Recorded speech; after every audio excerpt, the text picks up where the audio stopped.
Hungry? You will be. Shrimp and the cheesiest grits ever. One of the popular brunch items on the menu at BLVD Bistro, right on the corner of 122nd and Malcolm X Boulevard. Food is supposed to dance in your mouth, right? And it's supposed to give you a nostalgic feeling. Like when you eat something, it's supposed to remind you, right? It's supposed to be something memorable.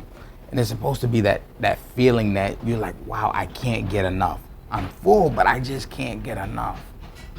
They can't seem to get enough of this Sunday brunch, with a menu that makes you want to order and try everything.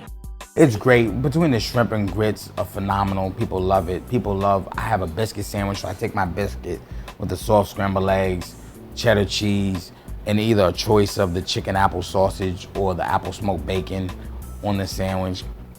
Then also have a crab benedict. It's a jumbo lump crab cake with the poached eggs, with the Creole hollandaise sauce, with the a little mixed green salad. That's a huge seller. Then the fried chicken and biscuit, people love.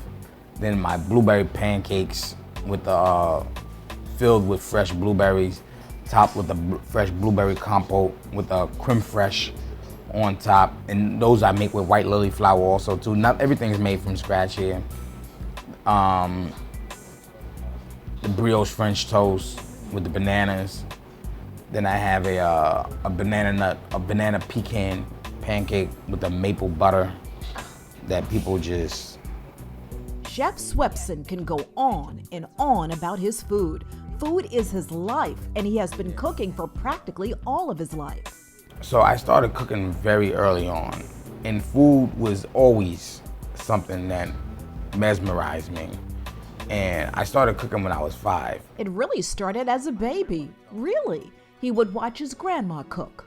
She says that, Carlos, I would put him in the high chair and stick him in the kitchen so he could watch me cook.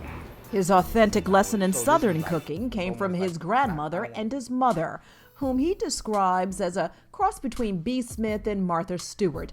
This is his mom's table, not on Thanksgiving, but on a regular dinner night. My mother always, she believed that you didn't have to wait for the guests to pull out the good china. She's like, we're worthy of eating on the good china. So the boy cook, burning in the kitchen and serving on fine china. I was initially cooking for my parents, and then like my aunts, my dad's family, they would come in town, and I would make omelets and I would make pancakes. Like that was my early on cooking. Consider him a cooking prodigy. In a battle between cookbooks versus schoolbooks, cookbooks win. Back then, it was a French chef called Jacques Poupon, and Julia Childs also would come on PBS. So I used to watch them, and then my mother had all these different cookbooks, The Joy of Cooking. I don't know if you remember the big cookbook, The Joy of Cooking.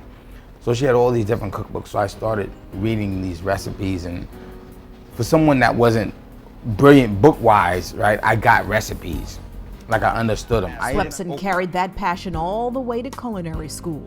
If you don't eat okra, you're not from the South. You're faking.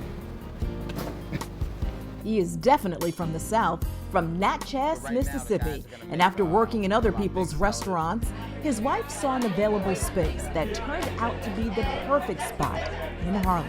We call Lenox Avenue the Champs-Élysées of Manhattan, right? Because that's what this essentially is, right? This is something different. Like the history is so rich, and the people are beautiful. It's just incredible. And technically for Harlem, like Lenox Avenue is beachfront property. This is beachfront property right here. It doesn't get any better than this. So right now the guys are gonna make one of our big sellers, which is the fried chicken dinner. This night I would try what generations in his family perfected, the fried chicken. Organic chicken, seasoned, dipped in flour, egg flour, and fried in peanut oil in a cast iron skillet. And chef is bringing out wild-caught fish for the dish called Mississippi Grouper. The fish is cornmeal crusted, covered in okra, corn, and tomatoes. Check out the chicken, of course with potato salad and collard greens, cooked in smoked turkey.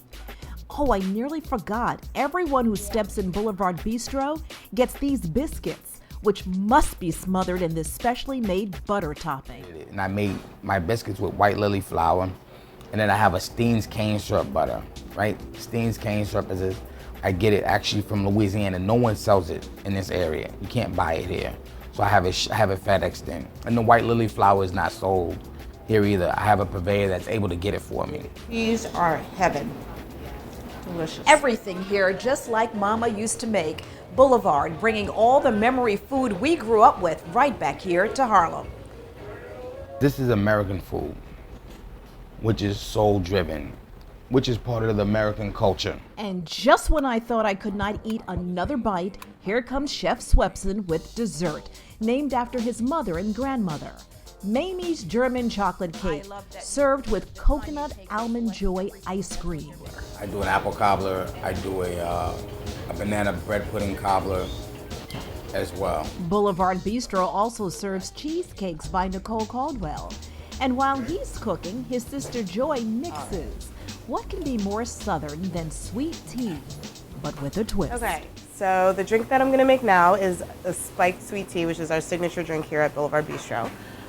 We make a special sweet tea reduction in our kitchen, and that includes a black tea, an English breakfast tea, a fruit puree, sort of whatever's in season. Right now we're using blackberry and cherry fruit puree, some cane sugar, and water, of course, and we basically reduce that down, brew it and reduce it into a lovely tea syrup reduction. And so we use about an ounce of this syrup in a champagne flute, and then we top that off with Prosecco.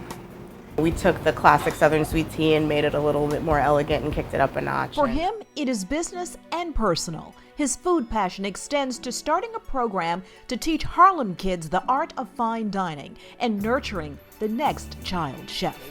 But this is his promise. Your time at Boulevard Bistro will be a dining experience you will never forget. With the restaurant, like, you're creating moments for people, right? Like, people, there's 38,000 restaurants in New York, right? Like, you could go anywhere and eat. But your mom or your family or your friends are in town and you bring them here. To me, I take that very seriously. Like, and that feeling, that is an overwhelming feeling. That you chose the Boulevard Bistro to create your moment.